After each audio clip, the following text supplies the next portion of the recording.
This is the Horse Radio Network. What a beautiful day for horses in the morning.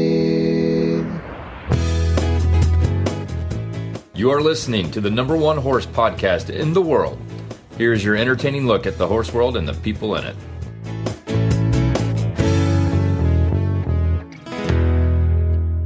This is Coach Jenn from Ocala, Florida. And I'm Mary Kitzmiller from Kemp, Texas. And you are listening to Horses in the Morning on the Horse Radio Network for, is it the date? May 13th, episode 2681. Today's show is brought to you by Horsewear. Good morning, Horse World. What is your favorite day of the week? You never stop learning. You never stop understanding. It's more in depth than just riding a horse. Exciting, knowing that for the rest of my life I could work on this and I'll never stop learning.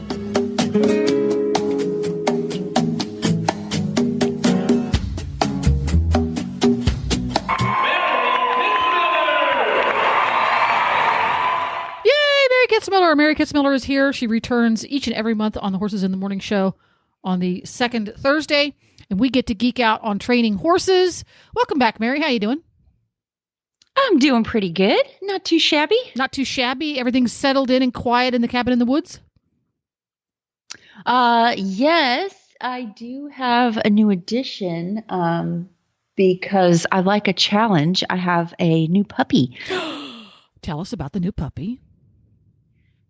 So I had been thinking for a while of getting a dog and I kind of wanted a dog, I'm alone in the cabin in the woods and I travel alone to horse shows a lot. And I kind of wanted a dog that could just have with me and, maybe act as a bit of a deterrent for, ne'er-do-wells who might want to do me harm when I'm out alone.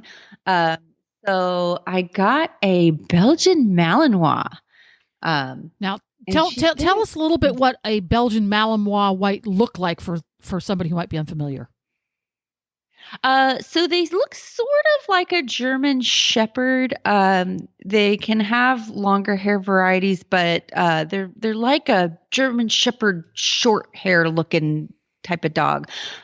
Black and tan is typically the color. They can come in different colors, but that's the color my girl is. All right. So how old is Puppy? She is now 13 weeks. And how much does Puppy weigh at 13 weeks? About? So I had her weighed a week ago, and I know she's grown since then, and she is 23 pounds. And what's her name so we don't have to call her Puppy anymore? Oh, yeah. Her name is Echo. And how big is Echo going to get when Echo is all grown up? So I've heard, anywhere from like 45 to up to 60 pounds, she's not going to be that big. So, pretty sizable dog. Yeah. Medium. I would call that a medium-sized dog. Yeah. Yeah. Small enough that you will fit comfortably in the cab. Yes. There you go. If they get too big, they can get a little trickier to travel with because they take up the entire seat and there's no room for your McDonald's bag. Right, which we have that issue with my mom's wolfhound who is like hauling a Shetland pony places. Mm-hmm. And she still goes places too. She goes to McDonald's and she goes to Lowe's but yeah, getting her in and out of the car is very tricky. I need to get a ramp for her actually. Does Echo enjoy car rides yet? She's very well behaved in car rides, and she's excited to get where she's going. But anytime I go to the car, she pulls back on the leash like, no, I don't want to go in there. Oh. So I would not say she enjoys the car ride yet, but she's very, very good. She's very quiet. Mm-hmm. So that's still a learning curve. See, it's just like horses. You have to teach them to load. You have to teach them to travel. Exactly. And if you will give me one tiny second, I realize I did not plug in my laptop. So you're going to run out of juice. Completely. Yeah. I'm just going to run and plug it in real quick. She's going to run and plug that in. When Mary comes back, I'm going to surprise her with a surprise question because we always start the show out with a little bit of catch up with what Mary's been up to. And then we do Mary's training tip. But I'm going to preempt Mary's training tip this morning with a what do you think of question, because I love this kind of stuff. I am back. You're back. So I'm going to preempt you with a question that was prompted by my ride yesterday. I rode Nigel yesterday, my not quite OTTB. He's not quite because he never really did make it to the track. But we went out and did some flat work in the arena, something we haven't done in months because I got hurt and then he got sick. And I have a loose ring leather bit. It's a mullen mouth. In other words, it's just one solid mouthpiece, but it's made of leather, so it's all squishy and soft. And I tossed that on him just because I wanted to see what would happen because I haven't used it in a long time. And he goes really, really well in it. And I was curious if you have ever tried a leather bit, either one that is a traditional metal bit covered with leather or one of these squishy ones that's made of all leather, and what you think of them. So I have purchased a leather bit and I have not got around to using it yet because I'm really That's so curious to Mary. see That's how just they go so in it. Mary. I know. I'm so ADD. But yeah, I think in theory, just from what it looks like, I think it could be really agreeable with some horses. My only worry would be that it would eventually break down and break. If I used this every day, I would have to replace it every 6 months. Because he does pick it up with his tongue and get it between his teeth a little bit and gnaw on it like a piece of chewing gum a little bit here and there, particularly when we're done riding and we're strolling back to the barn. He'll stuff it up in there like a wad of chewing tobacco. So he's put some scarring on it, but if I had to use it every day, it would have to get replaced regularly. Yeah. Yeah, and even if he wasn't chewing on it, even if you're conditioning the bit properly every day, which I would imagine you would need to do some sort of upkeep with it. Just it being in their mouth and being wet the whole time, I can see it causing the leather to break down over time and eventually needing to be replaced. And I would just not want that to accidentally happen, say when I'm on a cross country course or I'm getting chased by dogs down a trail. So that's my only, I wonder how this would work, scenario. Yeah, it would be interesting over in the auditors page, if any of our auditors have used a leather mouthed bit that's just plain old leather on a regular basis, what kind of durability that you have experienced. This one does not get used a lot, but I rinse it off with just a hose when I'm done to get the slime off of it. But the couple of times that I conditioned it when I first got it, I just took it's a product called Bit Butter, which is some kind of an oil base, and peppermint that you use to put on their mouth to condition their lips. And I rubbed that on it to give it a little bit more conditioning. But the bit actually came with directions on how to do that. And I think you can use olive oil and stuff like that. That's very interesting. Now, is yours a snaffle bit or is yours a curb bit of some sort? Okay, so the kind I actually got, because I love fads, is meant to sit in their mouth like a war bridle, meaning no bridle on it. And no actually headpiece. the It doesn't go over reason, your ears. right? So it's got a like just a straight kind of mouth bit part, and then it's got a chin strap, and that keeps it fastened to the horse. And actually, the reason that I decided not to use it was we had a guest on the show right around the same time, Jeff Sanders, who is an expert on making like the California style bridle horses. And he's really knowledgeable about bits. He's had x-rays of the horses done with bits in their mouths and consulted with vets and everything on it. And he was saying that he didn't really think that using a war bridle setup was a good idea. And that kind of made me go, oh, maybe I won't pull this out of the tack room just yet. I still will try it because I'm open for experimenting. But it kind of made me go, I'll just stick with my hackamore for now. So I might go ahead and invest in one that acts like a snaffle bit. Because like I said, I like to experiment, and I like to, if something that is out there that looks neat and, obviously ethical, I'm not going to buy every gadget I see. I'm totally willing to try because I never throw bits away, because there's always going to be that one horse that nothing agrees with this horse. He doesn't like this bit. He chews on this bit. He puts his tongue over this, or, he doesn't agree with this equipment. And then that one weird thing you've had in your barn for 37 years is the thing he likes.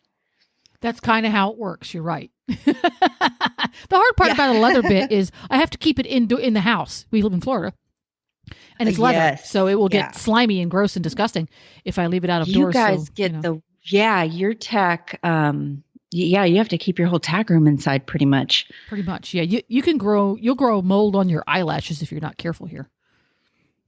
I'm really surprised I don't have that problem here, because we have a severe humidity in where I am in Texas, and we're actually underwater right now. But it's still not comparable to Florida, I think. we have a special amount of mold floating around in the air here. Yeah. So anyway, that was an interesting discussion. I was curious if you had ever, and it never even occurred to me that you would have for lack of, I guess it's technically called a war bridle style bit, where it's basically a little loop that goes around their lower jaw, but in that gap between the front teeth and the back teeth. And it has a little slip knot or buckle of some sort so that it can be snugged up just enough that it can't fall out and slide over their teeth. Is that how it works? Yep, exactly. And like most pieces of equipment, it can be used well. The warbiter looks very, it looks so natural, and the horse doesn't have a bridle on. I don't know if any of you guys remember I think he was a show jumper, Samsung Woodstock. That's what he showed in. Yes. Way back in the day. I had that Breyer horse. But it can actually be a very severe piece of equipment if you're not careful. And then, there's always the worry if you accidentally drop a rein on the ground. Of course, that's with any bit. You don't want them to step on that. They could, so. And I'm sorry, the name I'll of it. probably The experiment name with is, it. It's a war bridle. Ah! Oh, yeah. I think it sounds kind of cool. But yes, maybe the name doesn't. And there might be other names for it. But it's an interesting piece of equipment. I'll have to dig that out and try it out now. Yeah, stick it on somebody cooperative and do a quick video. And I just want to see how it, get some close up of how it fits in their mouth and stuff, because I'm very curious. I'll do it to Remy. He puts up with anything. Remy's a good egg. He is. He doesn't mind being a guinea pig. He's a good egg. And Remy, by the way, if you're unfamiliar, is one of Mary's wonderful Mustangs. Most adorable Mustang ever. So you mentioned at the start of the show that Horsewear sponsors this here episode. It wouldn't be here without Horsewear. So speaking of equipment, let's hear from Horsewear's Ice Vibe, a piece of equipment that can be so very useful for horses before, during, and after competitions. And then when we come back, we're going to dive into Mary's training tip of the month. In the world of horse racing and elite equestrian sports, it's all about how to prepare and repair. Ice Vibe is a truly portable and highly efficient circulation therapy system for your horse. Before activity, prepare to prevent damage by using the Ice Vibe's vibration pads. Repair after the event by using the unique combination of cold packs and vibration to minimize swelling and encourage blood flow. And because it's battery powered, Ice Vibe is truly portable, the essential and affordable tool to prepare and repair. Ice Vibe. You can find out more details about Ice Vibe at ice-vibe.com or horsewear.com, or ask your local tack shop or online supplier for more information about Ice Vibe circulation therapy from Horsewear. Dun, dun, dun. Okay, what is your training tip and what inspired it? Because there's always something. So I noticed we got some really, really good questions this month, and I noticed that there's a common theme which usually happens. It's very interesting amongst the questions. So I thought that would be a great topic for the training tip. And it is teaching your horse to give to pressure. Now, that seems like a no-brainer. And if any of you guys have followed, different trainers of various disciplines, they'll all tell you that your horse needs to understand how to yield or give to pressure.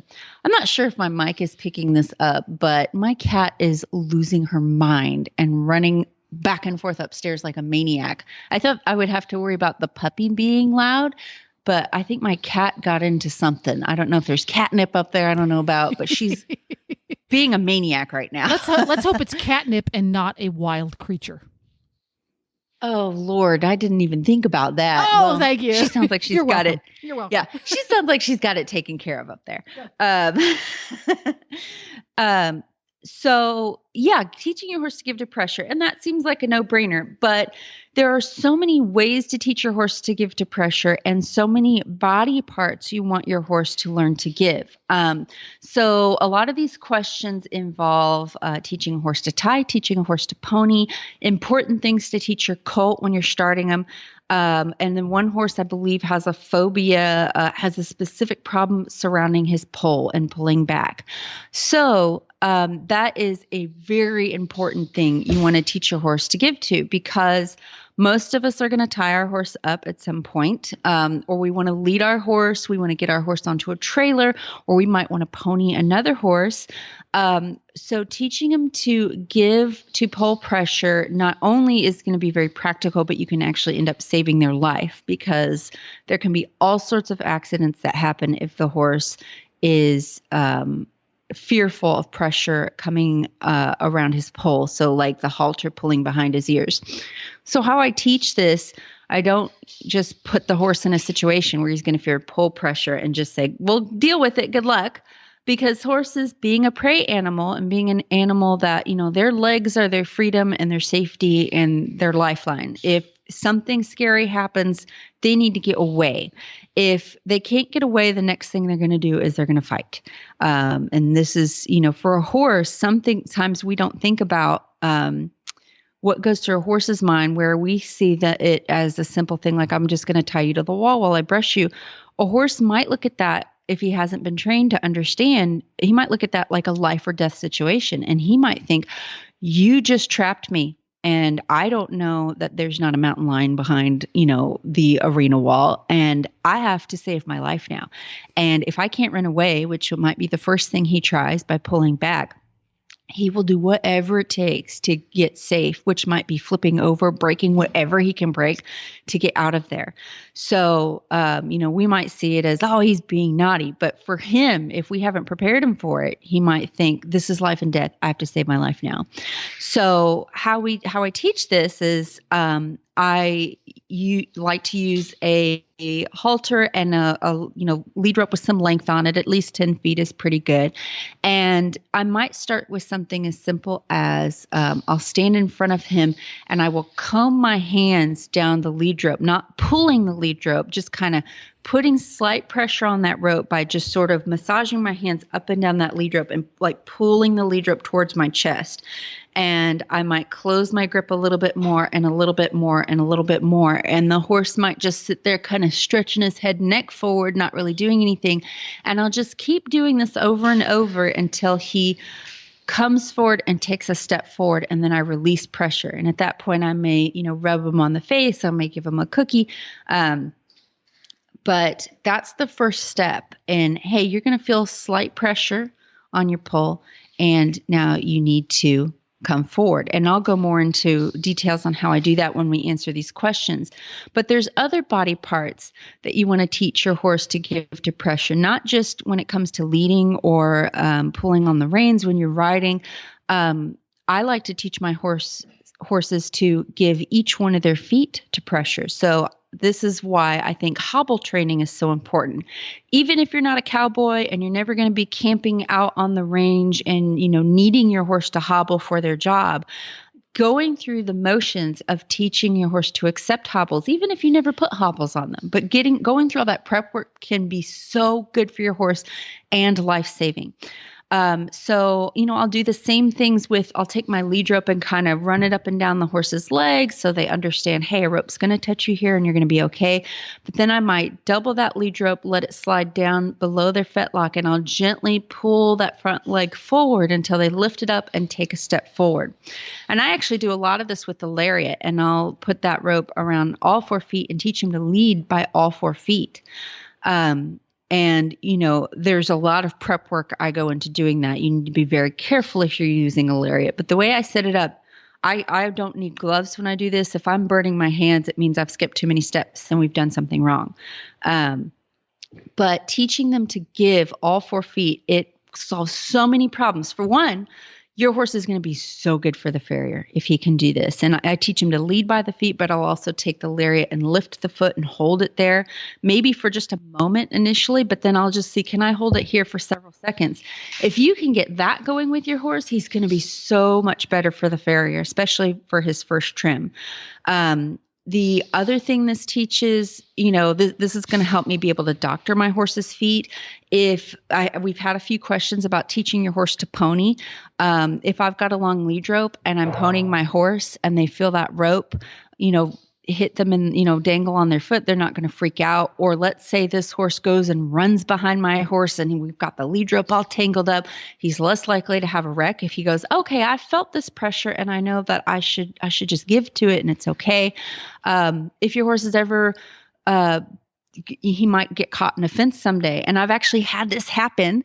I had a stud horse that he was in one of my turnout pens, and there was a gate that had been left open.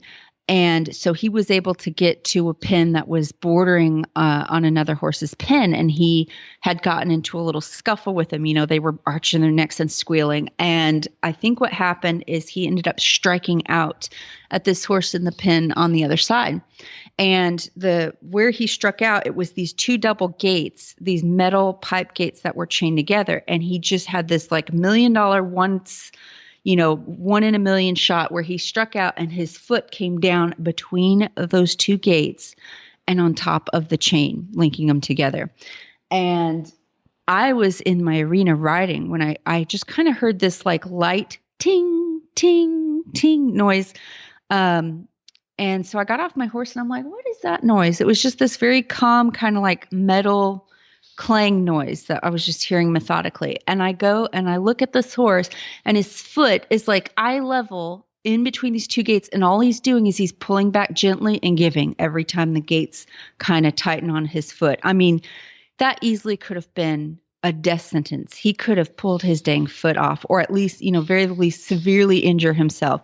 But he got stuck and he goes, I know what to do. And he just sat there giving to pressure. And he was an angel while I was able to unwedge his foot and get him safe. He had no injury, no hair loss. He limped maybe a couple steps and he was fine. And I very much 100% believe it's because I had done a lot of lariat work and I had done a lot of work around his legs. So I like to teach my horse to give every single body part to pressure. If I handle your ear and I lightly massage your ear, I want you to turn your head toward me. If I grab a hold of your muzzle and I move your muzzle left and right, I want you to give to that. If I take my fingertips and I press them into your chest, I want you to back away from that. So these are all incredibly important things for a horse of any age. It's great colt starting prep, and pretty much you're teaching the horse, hey, I know your natural instinct is to either push against pressure or run away from pressure. I'm going to methodically teach you over time. It's best if you give to it. You can save your life if you give to pressure. There we go. And I think of it as an ongoing thing too. It's not a case of I've taught my horse to move away from pressure and now I'm done. It's a continuous process because the application of the pressure is constantly changing. There's leg pressure and there's pressure from the weight in your seat. There's pressure from the halter. There's pressure from the butt bar. It's constant. So I think a lot of us fall into that trap of, okay, I've started the horse or I got a new horse. I taught him to give from halter pressure. He stands tied beautifully. I've taught him to give to pressure from the bit. He turns and gives his face to me quietly and easily. I've taught him to move away from leg pressure. He can do side passes all day long. I'm done. And I think it's the whole concept of giving to pressure permeates our relationship with horses all the time. Yeah, it is never ending. And because one, it's very counterintuitive for the horse as a prey animal. But it also, like you just mentioned, it's going to go throughout your whole relationship. Even if you're trading up to Grand Prix level dressage, it goes from, I'm going to teach you how to be safe and stand tight and do these basic things, to this is how your tempi lead changes are going to get really good. If you understand how to give your hips when I press my leg against you in this certain way. So it's never ending, and you can always come up with new and interesting ways to see, hey, can I get my horse to give to this? There will be a very few times when I want my horse to actually resist pressure. So like with colt starting, if I pull on the saddle to get on, I try to get on to where I'm not like ripping the saddle off of them. I try to be very gentle, but they're still going to feel that pressure. I want to teach that horse to, hey, sturdy your feet up, stand square, and hold my weight. So they actually have to brace.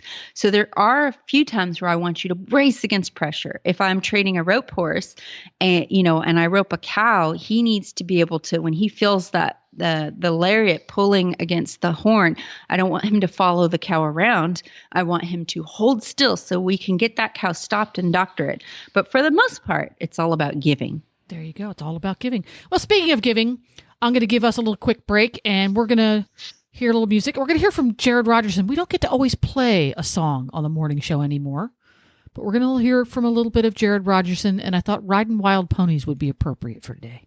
Oh, lovely.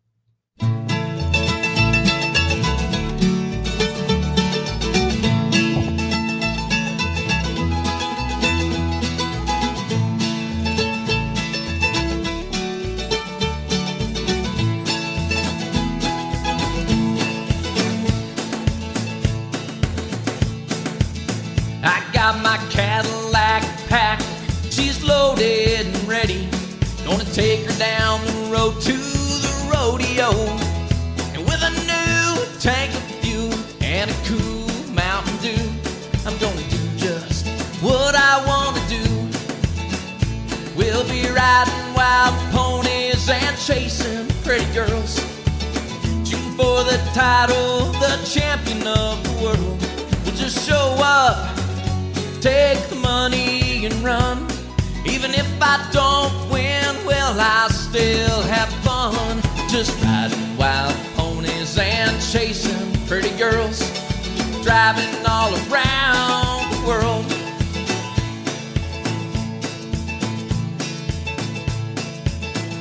Granddaddy said I need to find a girl and settle down. It's a secret to a happy life. Now I'm feeling pretty good, man, he must have been right. I just found my one and only for the night. Well, Bucky's on the phone and Darlene's heading home. Me, I just travel wherever I may roam. I just show up, take the money and run. Sometimes I don't win, but I still have fun. Just riding wild ponies and chasing pretty girls, driving all around the world.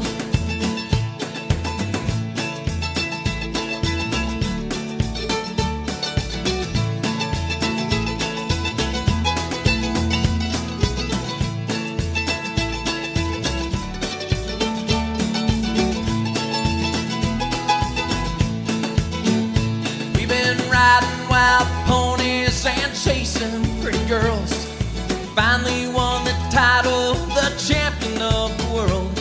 We just show up, take the money and run.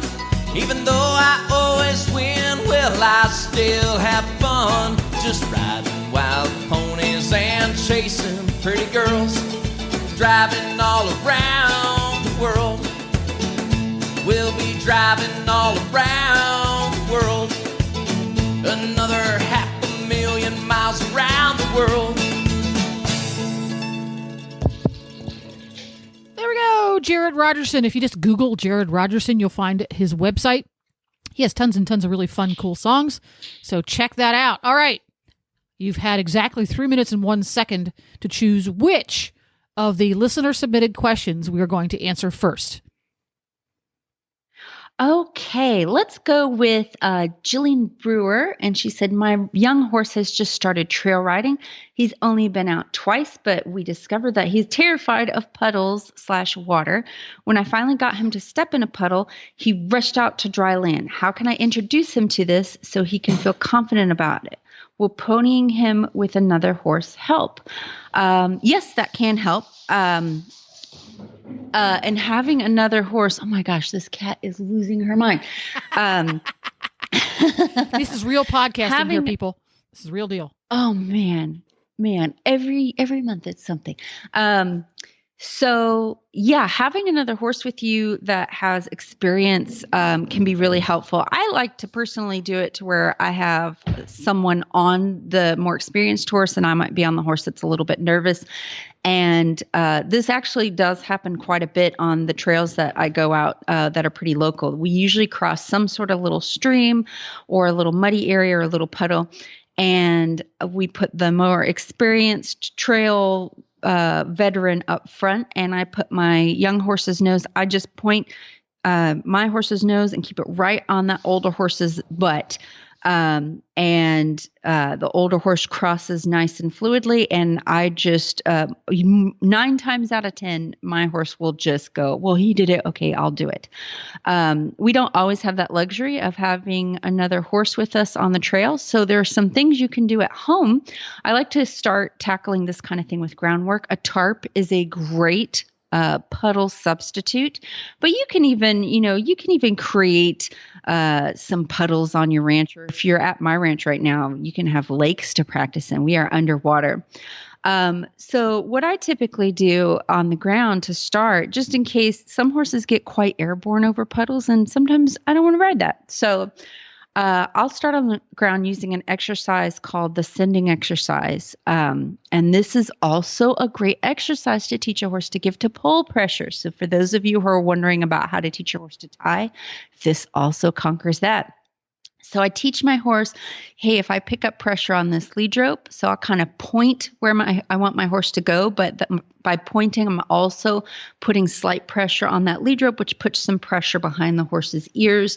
So it adds a little bit of pull pressure there. And I'll usually have something in my opposite hand, like maybe the end of the lead rope, if my lead rope's long enough, or a flag or a whip or a stick.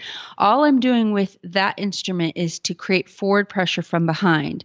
So the cue is the pressure behind the pole, but I'm using that driving pressure with whatever I have in my opposite hand to ask the horse to go forward. And I want him to just go past me.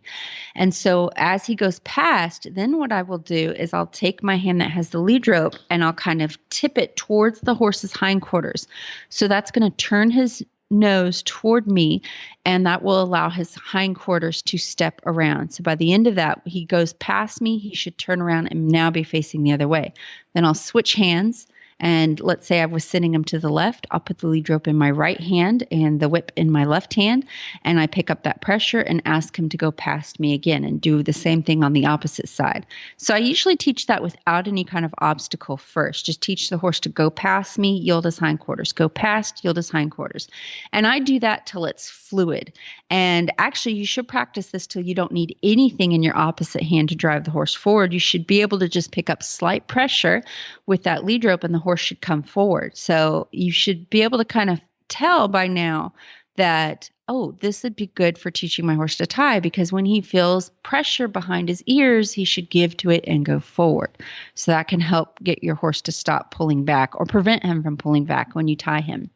So once I have that going pretty good and it's moving nice and fluid, I can get any kind of obstacle, whether it's a pole or a bridge or a tarp, and teach my horse to cross over it. And the more times you cross over that, your horse might jump the tarp to begin with. I want to make sure he's not going to jump on top of me. So I might take that whip if he's leaning toward me and just wave it in the air kind of by his head and neck to say, hey, you can go away from me, but don't come toward me because you'll step on me. We don't want that to happen. So he might jump over that tarp the first few times. He's not in trouble for it. He's just trying to figure it out. So I don't get any more aggressive. I don't get after him. I don't do anything. I just say, okay, great, cross again. And he might jump it again. And I'm like, okay, great, cross again. And I just keep doing that. And pretty soon, horses, even the most wild and crazy breeds out there that like to run and go and be real athletic, they don't like to often expend too much energy needlessly. So after a while, he's like, is this really worth me jumping over it? Maybe I don't need to jump over it. And he might start walking across it or even running across it, but at least he's not airborne anymore. And so I just keep doing that. I'm just very nonchalant. I'm very neutral about it. If he pulls back a little bit, that's okay. I just simply keep asking. I just keep asking him to try. And when he comes forward, I release that pressure. So we just cross it over and over until it becomes the most boring thing in the world for him. And once you can tell when his mind starts to get with you and he stops running across it or jumping across it and he just starts walking across it. And I just keep going and going. This is a very low energy exercise. We could do this for an hour if we want. And I just ask him to go back and forth until the tarp is just so boring. And then I'll take him away and either be done with the lesson or go work on other things. And so you can do the same thing if you're lucky enough to find puddles or streams on your property. You can do the same thing starting from the ground. And that takes the pressure off of you, the rider, to worry about, am I going to stick on this if he jumps over it or shoots over it? So I might, set up a puddle, either get the hose out and create a puddle or find a puddle. If it's safe enough to do on the trail, I've gotten off the horses on the trail sometimes and done this from the ground. But if he jumps across, I just ask him to go back over and back over and back over and back over until he walks. And you don't have to do this from the ground. I like to because it's just a nice little stepping stone. But I will do the same thing when I'm on his back. So I'll ask him to cross the puddle if he jumps across. Again, he's not in trouble. I just get control of him. I might yield his hindquarters or ask him to come to a stop. And then I turn around and say, okay, let's do it again. And then I turn around and say, okay, let's do it again. Okay, let's do it again. Okay, let's do it again. And then pretty soon, he discovers after a while, like, okay, well, this isn't so bad. And it just becomes old hat. I may never get him to love the water, but I can at least get him manageable over the water to where he realizes, okay, this isn't that big a deal. Yeah, I can get through this safely, even if I hate it. Yeah, I think you're right. Some horses, I think, have a natural dislike for going through water, but I also agree with you that they can all be taught to manage it. And that's why some horses make great event horses and some don't, because some will get over. It's like, oh, it's water. Okay, I understand. And some of them go, no, I really hate this, but I trust you to keep me from dying, so I will do it. My mule hates water. And what I've discovered about him, he's so dang freaking smart, this mule. He does not like to put his feet in water like that's deep enough for his feet to disappear. And the reason he doesn't like to do this is he is so careful and he has this strong sense of self-preservation. And when he goes through, when I ask him to cross a pond or a stream or something, he's like, I don't know what's in there. And I don't like not being able to know where my feet are going. And he does it. He's very obedient, but he groans when I have to take him through. He just goes, when I have to go through a pond. I know, but and I don't force him to do that all the time. But I don't think when you you come force across a donkeys and trail, mules to do much at all. No, they will dump you in the water and go home if you start trying to. Yeah. But I just thought it was so funny. He's very good. He does it, but he does not enjoy it. Yeah. And I might add into this one, this is something I've experienced. Nigel, every horse in your life teaches you things. And Nigel has taught me this one. The particular body of water can make a huge difference. Some horses figure it out quickly when it's running water. Some horses figure it out quickly when it's a giant pond. Some horses figure it out quickly when there are other horses already playing in it. There are a lot of factors there. And Nigel drove this home to me because when I have him out and about, whether he's alone, with a friend, or with a giant group of horses, doesn't matter. And it is a naturally occurring body of water. Here in Florida, we have flooding a lot in the trails because, hello, it's Florida. So we'll come up to a spot on the trail, and the trail is just a automobile-sized swath of bare sand in the middle of the woods that's flooded. It might be 150 yards long. It might be 3 inches deep. It might be 3 feet deep. Can't tell.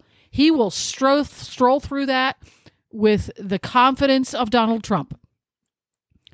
But a man-made body of water, a water jump in the middle of an open field with drops and banks and flags all around it, causes him serious consternation.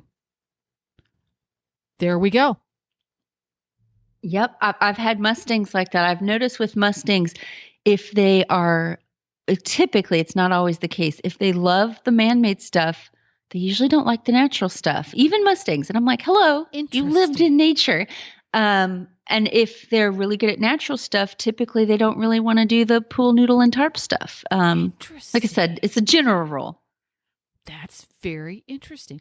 See, you learned so much stuff on this show. Oh my gosh. So best of luck helping your horse work out his confidence getting through bodies of water. And Jillian, please post up on the Horse Radio Network auditors page your progress, videos, stories, all that. We want to hear about it. And if you don't know what the HRN auditors Facebook page is, auditors are super fans of the Horse Radio Network who toss a little bit of money into the pot each and every month to help support Horse Radio Network programming. And for doing that, they get to be part of the not so super secret HRN Auditors Facebook page, which is a supportive and positive community of listeners who enjoy sharing their horse life on the Facebook page. And that's what that is. So having said that, what's our next question from one of our auditors? So going along that theme, we have a question from Lorene. It's a really good question. She said, I started doing trail class with her horse Bramble. We lose points going over the bridge. The judge says the horse is hesitating. She says, sometimes I can feel it, sometimes not. We have crossed bridges 100 times and he still hesitates. How can I help him be more confident going over the bridge? And this brings up an interesting point because I have found that there's a divide between people and I think judges on how a horse should cross a bridge. A lot of people think it's totally acceptable and a good sign if the horse lowers his head and maybe it takes just a second to investigate the bridge and then cross over.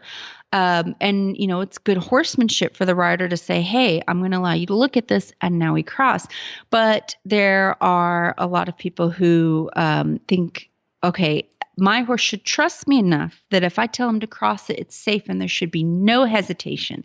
And I've gone back and forth myself on what I think is good. I think, you know, when we're not being judged, and especially if I'm on a young horse, absolutely stop, take some time, you know, have a look at that bridge and then we'll cross.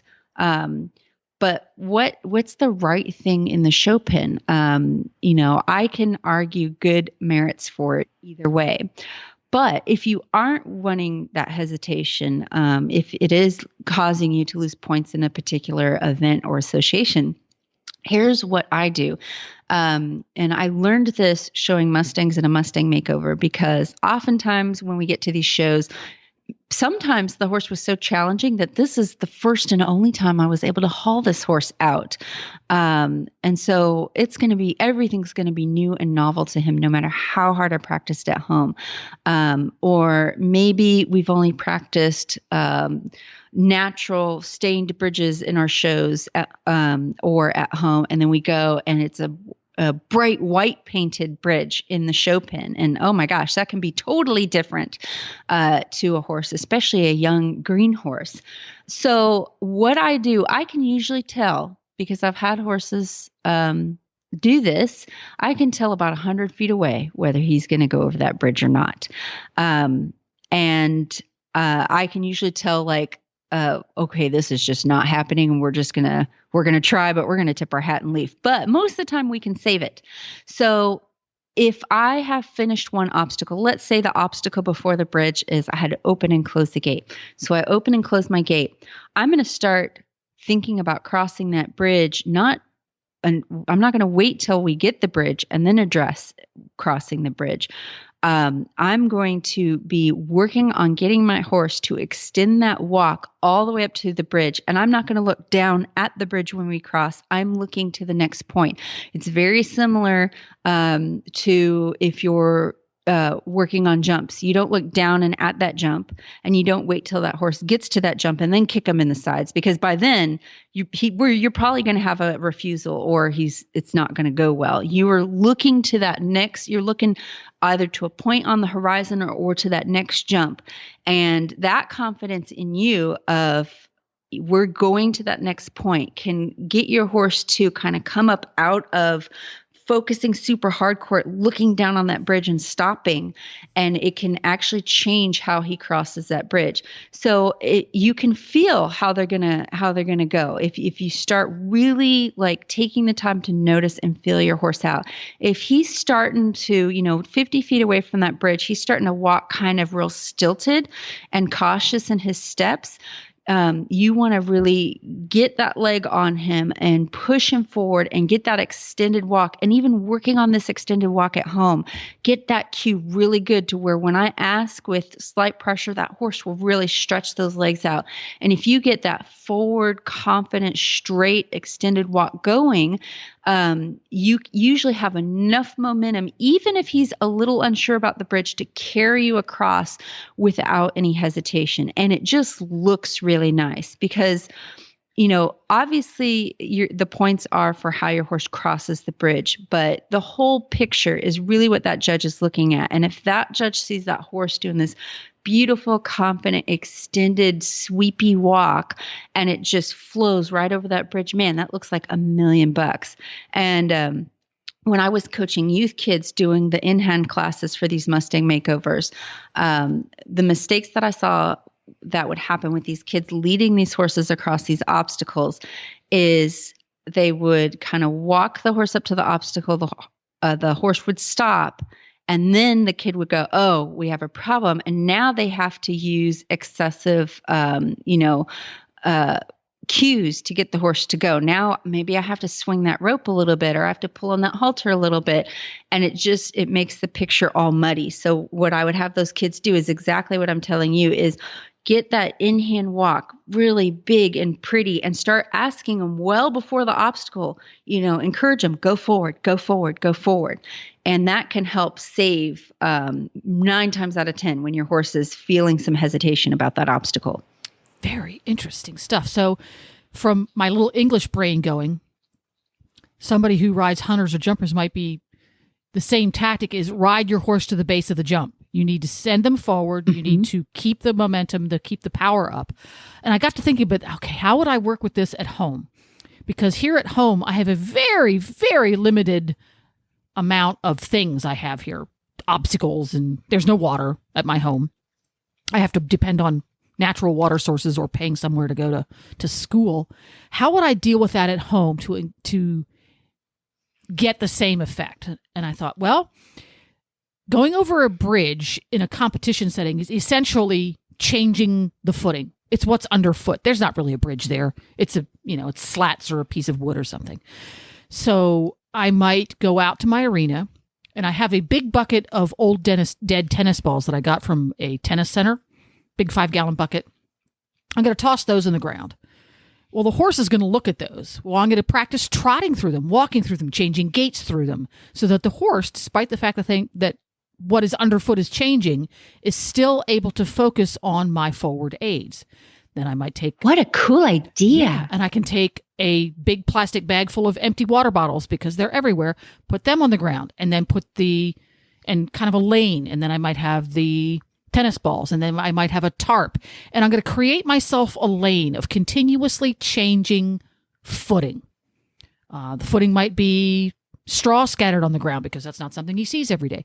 And get my horse to the point where he can completely and utterly focus on all of my aids, I can trot 3 steps, come to a walk again, trot 3 steps. And that way he learns to be cognizant of what's underfoot. It might even be, I have a bunch of old soccer cones that I throw on the ground, and we trod through those while things are changing. Okay, now typically at my competition, the bridges have sides on them. Well, I might use some tall cones with plastic surveyor's tape stretched across the top to mimic that. Let him figure that out. So and change it every other ride or every 2 or 3 rides. As soon as the horse gets to the point where he's going, I can do this without even thinking. Change it up a little bit. So he's constantly being challenged a little bit, and that might help get him through not being able to focus on your forward aids. Yeah, great idea. And actually, it reminds me of a story. I was riding with Craig Johnson, and he was telling me about a clinic. I think it was with Ray Hunt, who, if you're not familiar with him, he's like the godfather of the whole natural horsemanship movement. Really interesting individual. And Craig was saying that this Ray Hunt was teaching a clinic, and there was this guy who showed up there, and he said, well, my horse isn't stopping good. He's not doing the sliding stop he's supposed to. And the guy just kept running him back and forth and trying to pull on him to get him to stop, because the stop is broken, right? So you're going to work on 100 stops until the horse gets better. Well, it's just getting him nowhere. And so Ray threw a tarp down in the middle of the arena, and he says, just see if you can get him to cross that. And this guy's kind of like, what the heck? I told you it's my stop. It's not my tarp. I don't have a tarp problem. But he humored him and tried to get the horse to cross the tarp. And the horse, boogered at it and didn't want to cross and going sideways and this and that and the other. And so he just kept working on it and working on it and working on it until the horse would cross confidently. And then pretty soon he could get the horse to canter straight line and just cross the tarp like it was nothing. And the horse could go back and forth in this beautiful straight line, cantering across this tarp. So once he'd gotten through all that with the horse, then Ray's like, okay, now run him down there and ask him to stop. And this horse just did the most beautiful, balanced sliding stop ever. And so what that highlighted was, your problem isn't really the problem. It's a symptom.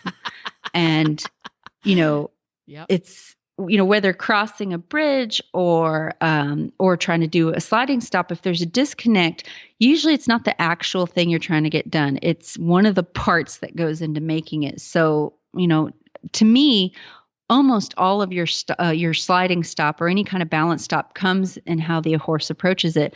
If he's bowing his shoulder out this way, or he's behind your leg and not really going forward and true, or he's running through your bit.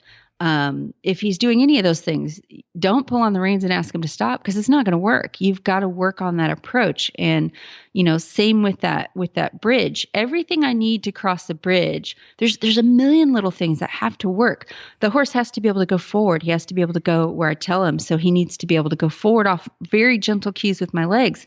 If that's not working, the bridge, we don't need to work on the bridge. We need to work on, okay, let's go forward off my legs. If he's jumping sideways instead of going on the bridge, yes, obviously he's got fear on the bridge and we need to conquer that. But we also need to work on, okay, he's blowing out of my right leg. So let's take him over here and work on side passing and leg yielding and get that button working right.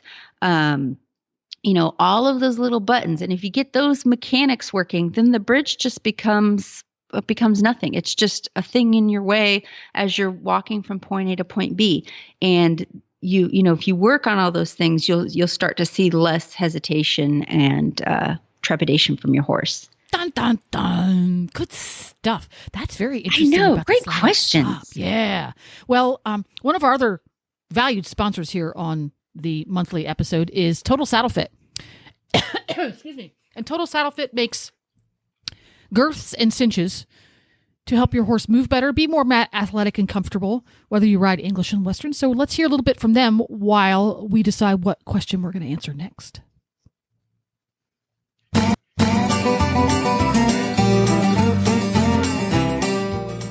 Well, Total Saddle Fit has the cinch that you've been looking for your Western dressage saddle. The shoulder relief cinch actually changes the position and angle of the billets to prevent the saddle tree from interfering with the shoulder. The center of the cinch is set forward to sit in the horse's natural girth groove, while the sides of the cinch are cut back to meet the billets 2 inches behind where the horse's natural girth groove lies.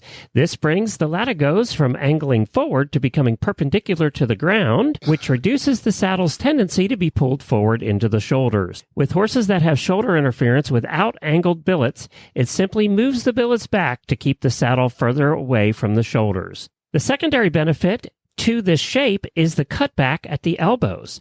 This gives more room for elbow movement as well and prevents galls in the elbow area. You can find the shoulder relief cinch at TotalSaddleFit.com. That's TotalSaddleFit.com. There you go. And when you order your cinch from Total Saddle Fit directly, he guarantees you're going to love it, or he'll pay shipping both ways when you return it. And you get to really use it. You don't have to cover it up with an old sock or something. So check them out, TotalSaddleFit.com. All right. What's our next question? Let's go with Sam's question, because this was also asked last month and I didn't get to it. I like to teach my horses to pony so I can ride with my kids as they get bigger while maintaining some level of control. I come from an English background, so it's not something I've been exposed to much. What do I need to know from training and preparation to the best equipment and how to safely use it? Ooh, very good question. So I would say the things that can go into getting a horse to pony well are a lot of the same components that will go into getting your horse to tie well. And it falls into this theme of giving to pressure. So, with your horse that you're going to pony, I would work on things like that sending exercise I mentioned earlier of if they feel pressure behind their poll, they need to come forward. And how I do this is I pick up pressure on that lead rope, and then I use a driving aid like a whip or a flag to create forward movement to get them to come forward. And I do this until I no longer need that driving aid. So that's going to help with your leading and your tying, and it can also help prevent your horse from pulling back if they meet resistance. With the horse you're going to do the ponying on, I tend to think of what could go wrong. So with my horse that I'm going to pony, that I'm going to ride while ponying, I will do a lot of desensitization with a lead rope or a lariat. If it's a horse that maybe I'm going to drag things with my lariat rope, so I make sure they can accept that rope all over their body, around their legs. I might even, and be careful doing this, I might even do some work with desensitizing that rope coming up under their tail, because you never know. You can have a colt that you're ponying get really squirrely and run behind you, and that rope get under your horse's tail. And if you've never experienced that, it's a bit of an adrenaline rush. If that horse has never felt anything under his tail like that, it can get pretty Western pretty quick. It goes bad in a hurry, and it stays that and you way. Need to be. Yes, because they clamp their tail down and it disappears between their butt cheeks. And it's just hang on at that point. And then it's a show, as they say. Yeah, I'll do a lot of like taking the rope behind their butt and just kind of gently rubbing it back and forth, which even a broke horse, if they've never felt that can be pretty challenging. So you want to be smart, be careful, do this on the ground. Make sure you stay at your horse's shoulder, keep his nose tipped towards you. Don't let him get turned around and, facing you with his butt when you do this kind of stuff. Because I'm always thinking, okay, what if the horse I'm ponying pulls back? What if they run around to the side? What if this isn't as big an issue with English stirrups, but what if that rope gets up under my fender? That can feel very freaky to a horse who's never felt that before. And I've been there. And again, very fun thing to try to get out of. So I make sure that the horse I'm going to pony with is pretty well desensitized to all those things and, has a good attitude with other horses. When I first start ponying, I usually do it in a pretty small area, like a round pen. And instead of just walking off and expecting the horse the other horse to follow alongside me, most of the times it is just as easy as that. But what I like to do, and this might be a little hard to explain, but I will actually use my horse that I'm riding and to yield my pony horse's hindquarters. So this is a little difficult to explain. So what I will do is I'll hold the rope in one hand and walk my horse toward the horse I'm leading, toward their hindquarters, and just kind of go around and around and around and get that horse's hindquarters to free up. Then what I do is I will switch the rope to my other hand, and I will actually ask that horse to cross from one side to the other. I hope this makes sense. And now my horse that I'm leading is on the other side of the horse I'm riding. And then I will then walk my horse in and yield the hindquarters to the other side. And I just play this little dance where I yield his hindquarters, bring him to the other side, yield his hindquarters, bring him to the other side. What I'm doing with this is I've got a lot of control of the situation. If my horse is yielding his hindquarters, the horse that I'm leading is yielding his hindquarters, he's easy to manage and maintain while he's getting used to the sensation of being ponied. And it also just frees up his feet. And then from there, I'll start to walk out on a circle. I like to walk around in a circle because it works great in a round pen. It's easy to get the horse's feet freed up that way rather than just going straight forward. And then from there, I'll take them out into a bigger place and, work in a controlled setting. Don't obviously put your kid on the horse and experiment that way, do it without a rider on the other horse, and work in a very quiet setting, like your arena, and just lots and lots of practice. And you can pony this horse over obstacles. You can start taking him out of the arena and do little short trips, but I would put a lot of miles on both of those horses learning to pony before you put your kid on a horse that you're ponying. There you go. Yeah, that can get tricky because the youngsters, the reason they're being ponied is they lack experience. One of the things that I thought of about this, and I did not have this opportunity when I first started ponying horses, is the ponyer versus the ponyee. It gets confusing. Yeah. And if you're not experienced ponying horses, get two horses who get on well. They're familiar with each other. You ride the horse and you hold the lead rope, and the lead rope is attached to another horse who is ridden by an adult competent rider. And practice going through the motions of that exercise you just did, but go through those motions and have that person who is sitting on the horse with the lead rope attached to him help the horse go through that. So you're going through the motions, but you're not necessarily in control of the motions. So you get comfortable, because one of the things I really struggled with is as I move Scooter, the Hackney pony, around Nigel, because I'm not familiar with what should happen when it's right, I'm struggling a bit. It's a little bit like when you first learn higher level dressage, it's really nice to sit on a schoolmaster so that when you finally press the right buttons, it just happens. So that when you're ponying a horse and you press the right buttons, because there's somebody out there controlling that horse, it happens. When you bring the lead rope out and you put a little pressure, that horse is going to move when you put the little pressure, because there's a human out there making sure it happens. Does that make sense?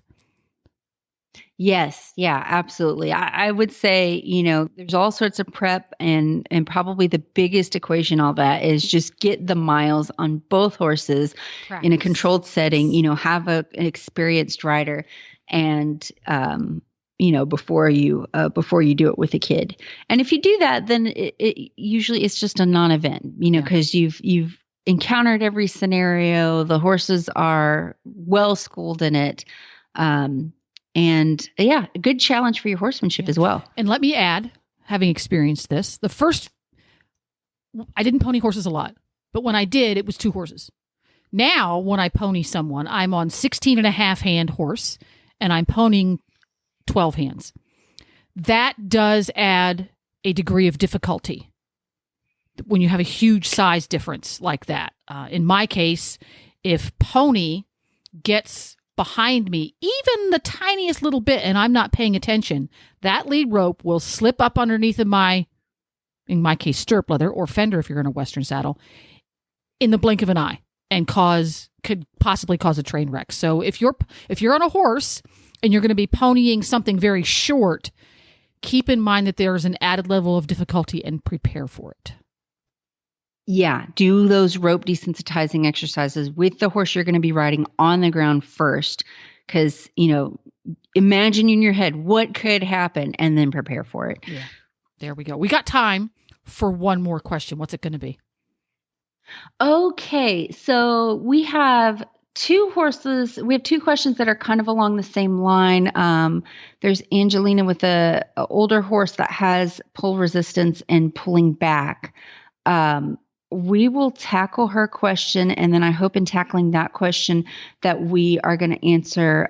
Someone else wanted to know the best way to teach a horse to tie to a stationary object. So Angelina's question is, she has a 23-year-old quarter horse gelding, reining trained, trail ridden before she got him. He's a gym in every way, except he pulls back when meeting resistance on his pole. This manifests when tied, cross-tied, even lunging. If he turns towards me and pulls back, he will run backwards until he pulls me over. Is there a safe way to fix this quirk, or is it just part of his nature? I also board, so I can't just tie him and leave him to figure it out. So Hallie's question was how to teach a horse to tie, period. And Angelina has a horse with a very specific problem that manifests in lots of different ways, including tying. So no, it is not too late to teach this horse how to do this, how to tie safely and be safe, because even though I hear this story a lot where he's fine with everything except, but this one problem that this horse has is going to disrupt everything you do with him, and it can be very dangerous. So it is definitely something. He's not too old to figure it out, and you want to make sure that you work on this before there's a bad accident. The first thing I would do as you're training him is I would probably have him looked at by a vet or even an equine dentist and make sure there's not something physically causing him pain with his pole. Ding, ding, ding, ding, ding, ding, ding, ding, ding, ding. Yeah. Especially a horse that's got a really deeply seated issue. It could be that sometime in the past, he had pressure against his pole and fought it and got himself into mischief and has something out of alignment. Yeah. Yeah. And that can create problems everywhere, and even like their teeth, maybe there's something up going on with his teeth, and that can go into the pole. Poor guy has a headache. Yeah. If I have a horse that is like, it's just a severe phobia, I might check and make sure. And again, he sounds like he's done this a lot. So I wouldn't be surprised if there wasn't something out of whack there. Yeah. So I would definitely address that, have that looked at by someone who does body work or your vet, have his teeth checked. I would just kind of scratch those off the list just to be safe. So yeah, you can't just tie him and leave him to figure it out. And that is not how I would solve it anyway, because he could end up flipping over backwards and breaking many things, including himself, trying to figure it out. So I would look at some groundwork programs. There's some really great ones out there. One of my favorite that would have some good exercises for this is a book by Buck Brannaman just called Groundwork. And it's got this sending exercise in it, like I've explained a number of times this podcast, which would be very helpful. So teaching your horse in a safe environment, get a long lead rope. I would get something like 14 foot long with this horse, and low I would start with like really low energy exercises. So instead of lunging, do the exercise I mentioned in the very beginning of the show where you have your horse facing you and you're just going to comb your hands along the lead rope. Now, my guess is if you were to start this exercise and you just gripped the lead rope and pulled, this horse would immediately pull you off your feet. So he goes way over threshold very early on. Anything that's going to threaten him in this way, like with his pole, where he's very protective of it. So I'm gonna highlight the word threshold right here. I think that might be key here because his threshold is so low that any training that's been happening recently in his life, he's already through threshold. So mentally, he's not learning. He's defending himself. Ooh, ding, ding, ding, ding again. Sorry, I'll try not to disturb you again. Well, once a horse, it is important to to talk about this, because when a horse is what I would call over threshold, he is in fight mode, meaning he's trying to survive. He thinks he's in a life and death situation and he wants to survive. He cannot learn in that spot. I know some cowboys and other trainers, it's not just cowboys, there's a lot of great cowboy trainers out there who will bring a horse to that point of extreme panic. And even if they quote unquote win the battle with the horse, that horse did not retain anything. All you did was cause a fight. That's all that happened. So a horse does need to understand pressure, and a lot of learning happens when you put the horse in a pressure situation. But if they go over threshold, meaning they are panicking and they want to break whatever they can, including you, to get away, they can't learn. So I would find a way, I would, have a good mental note of where that is for this horse and stay under it. You're going to eventually be able to push that threshold back and to where he's manageable. But what I might do with this horse, get a long lead rope, and I would just stand in front of him, quiet, and just start combing my hands down that lead rope. I'm not going to even close my hands on that lead rope. I'm just going to create light pressure. And maybe even if he just leans forward a little bit, release, reward. And then just keep kind of combing your hands. You might close your grip a little bit more. You're not going to ever just grip down on that rope and pull. You're just going to kind of comb and create this pressure and get him to come forward. And I might even, with this kind of horse, they tend to do better if you create a bit of distance between you and them. So I might even get several feet back and do this exercise. And as he learns to, when he feels that, to come forward, and he's going to get a release, so you're going to really put slack in that rope every time he does it, I might just start walking backwards around the arena and just having him come forward off of that pressure and following me around. That in and of itself, whether you're working with this horse who has a severe phobia or a colt who's never been tied, it's so good for them to just kind of follow you around and coming forward off that pressure. That is a really good start. And then eventually I'll close the gap between me and that horse, and I'll get it to where he puts his nose right on my chest. And I'll just sit, when he gets to that point, I'll sit there and love on him, rub on his face, massage his face, and just make him feel like $1,000,000. And that often can just get that horse to kind of go, okay, I'm safe. This is okay. There's a lot of other things I would do with this horse, groundwork wise, leading up to the point of tying. Like I said, I would, it's hard to answer in one podcast, but I would look into a really good groundwork program. Find something that speaks to you. There's a lot out there, and most great groundwork programs will address this, teaching your horse to give to this pull pressure. So when it comes to actually tying this horse, I really, really like to use some sort of safety tie. So a lot of people like the blocker tie ring. That's perfectly fine. My personal favorite is one simply called the clip. And it's exactly what it is. It's a clip, and it's got this little ring on the bottom of it. And you run the lead rope. I double the end of my lead rope and run it through the ring at the bottom and around the clip. And then I can clip it to a ring on a wall. And I have this set up in my arena. It's best if you can figure out how to set this up in your arena with good footing, and not like in a wash bay in the barn aisle. You don't want something scary with not good footing. So if you can do this in the arena, this is going to work really great. And the thing about this clip is, if you clip a horse to the wall and they pull back, and you want to use a really long lead rope and a lead rope that doesn't have any kind of knot on the end of it.